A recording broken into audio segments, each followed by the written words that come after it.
Thank you so much. Well, thank you all for being here and choosing this space and time instead of the parade in Greenville. But so I'm here to talk a little bit about this piece of work, and I have some notes, so I'm just gonna read from some of those, so bear with me. So making pictures is my way of processing the intimacy of my lived experience while simultaneously trying to learn and understand more about the world that we exist in and was given to us. It allows me to deconstruct the ways I engage with three things: memory, perception, and time. This particular piece is from a larger body of work called Somewhere Within and Without, and it has been something I've been working on since 2017. And so each image in this body is a synthesis of internal and external encounters. I use everyday household objects, arrange them, grounding them in the familiar and the domestic. However, I also play with these objects and materials, and they become untethered from convention and association, which allows for them to have new meanings within meanings. So in this particular case, we have flowers like the blue thistle and ranunculus and baby's breath. There's a bunch of different flowers in there that I chose. We also have a rectangular plastic case which sits on a bed of blue satin. So the flowers could be a gift from a friend or plucked from a garden, or a keepsake from an event. The fabric could be a pillowcase or like a nightie or a prom dress. The plastic case could be something that holds something as simple as like your children's Cheerios or encase a small trophy, or protective pair of small booties that your grandmother knitted for you. So what else can we see in this particular image? How is this particular still life constructed? So we see flowers held within some kind of casing, laying on this satin sheet. The flowers are fresh, they're cut short, they're compressed, they're bunched together. They're contained and isolated from its surroundings. They're inside a, not just any case, but a case that is translucent, that is exposed, that allows for viewing, if you will. They're also preserved, and in this case, made special or elevated in a way. So, and then again, they're placed on this beautiful sort of soft satin piece of fabric. So the amazing thing is that when objects are put all together in various iterations, taken out of context, they could conjure any number of things to a viewer. The other amazing thing is that even when they combine to create something new, they still carry with them their original meaning and their purpose as well. So this is why I love what I do, because objects have history and memory, yet when they are used unconventionally, they create new visual language. So there's a lot that I've thought about, and this is such an amazing thing because we don't often get to just talk so intensely about one image. So this was a pleasure. Thank you for making me do this as an exercise. But there's a lot that I think about with this particular photograph that I made, and I'm just going to share some of those with you based on, you have your own interpretation, but I have mine. So the first thing I think about is memento mori. I'm sure some of you are familiar with that. And that's a Latin word that means remember you will die. It's a saying meant to remind you of your own mortality and the fragility of life. Various symbols have been used in art history throughout time and still lifes, traditionally, whether it's vanitas or Dutch still lifes, as a gentle reminder of this sort of death reflection.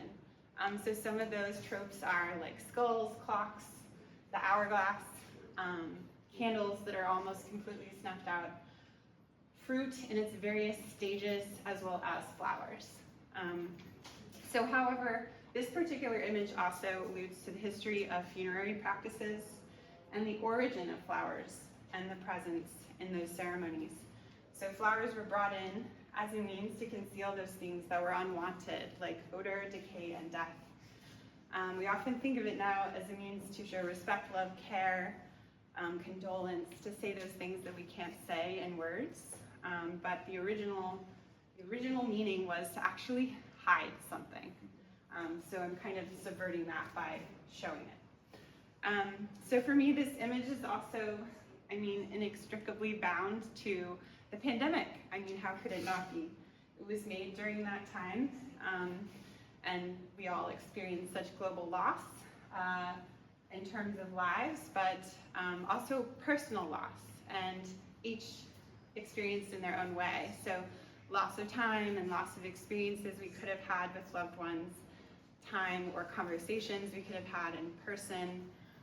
So there's a real sense of deep mourning that goes along with this image for me.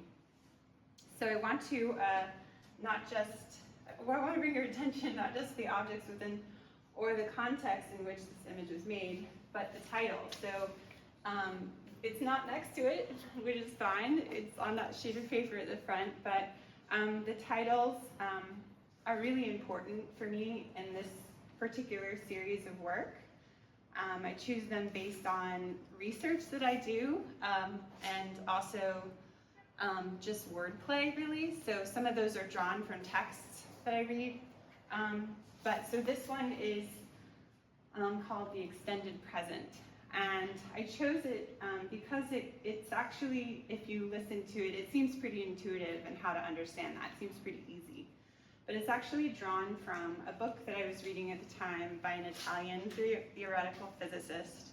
And he talks about this theory, which is about perception. So in which he briefly describes this theory concerning perception and how we think about the present moment.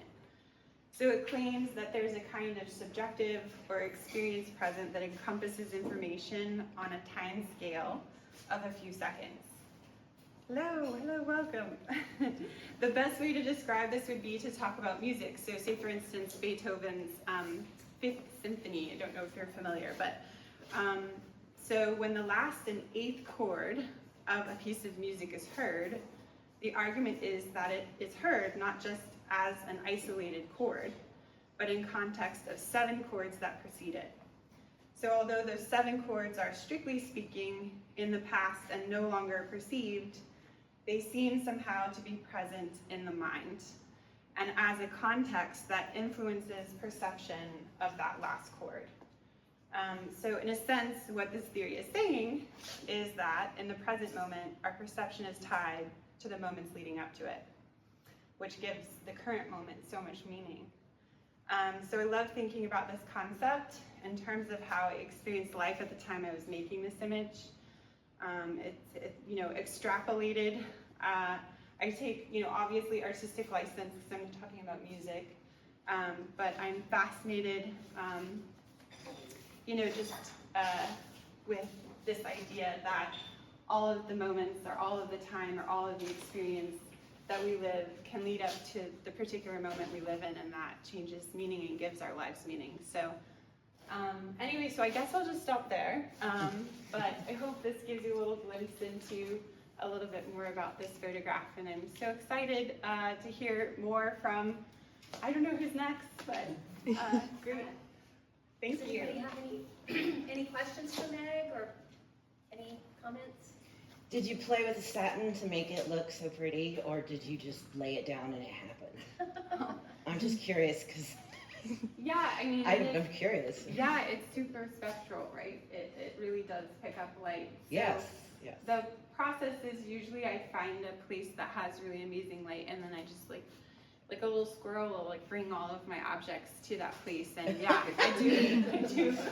I do play around with how things look and switch things around and stuff. So good. Yeah. Because I do too. Yeah. Sometimes too much. Yeah. Right. Yeah. We can Overdo overwork it. it. Mm-hmm. It's like a painting you could overdo. But it's beautiful, beautiful image. Thank you. Yeah. And the workshop you're doing in Carmel what is the subject?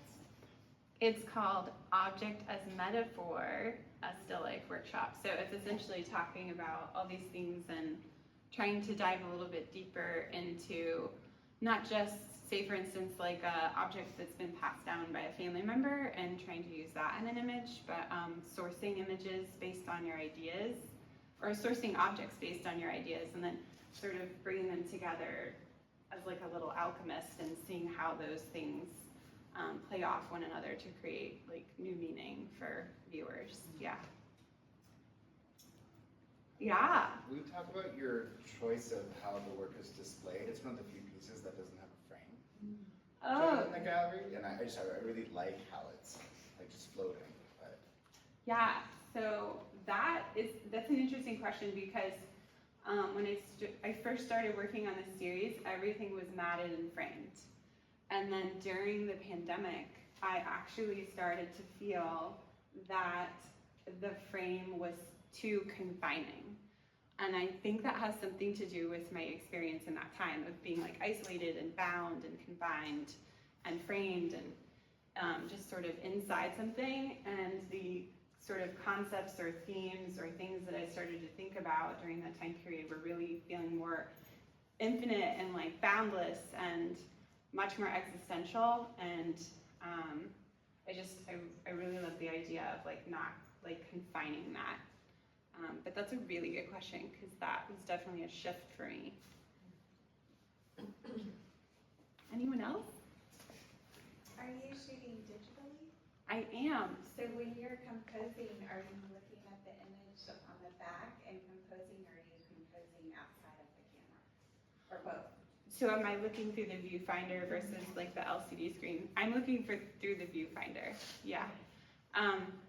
I am a film shooter, and the first part of this work, I guess it's sort of in volumes, if you will, is all in film, and it's all square, and it's shot with a Hasselblad and color film. And then because of the pandemic, because of processing, because of these sort of limitations on being able to do stuff with film, I switched over to digital. And so, but I'm still like at heart a film shooter. So I also don't trust the screen on the back. I feel like it probably like does stuff to it, like magic that maybe gives me the idea that it's better than it is. So I always look. I love to be able to like look, and the frame is so important from like going from the square, which is in a way more intimate and cuts more off, and then, you know, to a more of a rectangle. So yeah, good question. Thank you, Meg. Thank you.